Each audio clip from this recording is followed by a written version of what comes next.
In today's video, I'm going to teach you how to delete a plan in Microsoft Planner in Teams if you no longer need a plan and want to remove it completely. This process is pretty straightforward.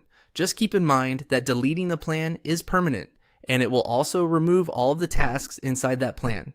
So before you go ahead, make sure you're deleting the correct one. To begin, go to Microsoft Planner in Teams and click on My Plans. This is where you can view the plans you've recently used or the ones available to you. It's a helpful starting point because it brings all of your plans into one place, making it easier to find the one you want to delete. Once you're in My Plans, select the plan you want to remove. Take a quick moment here to confirm that you've opened the right plan, especially if you manage several similar projects or team boards. Since this action can't be undone, it's worth double checking before moving forward. After opening the plan, look at the top of the page and click the plan name. This will open the plan details and settings area. If you don't immediately see the option you need, don't worry, that's normal.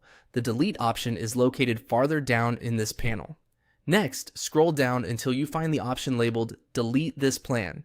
Click on that option to continue. At this point, Microsoft Planner will usually show a confirmation step to make sure you understand what's about to happen. This is there to help prevent accidental deletions. You'll then need to click the confirmation checkbox that says you understand that this plan and all of its tasks will be permanently deleted. This is an important step because Planner won't let you continue until you acknowledge that the deletion is final.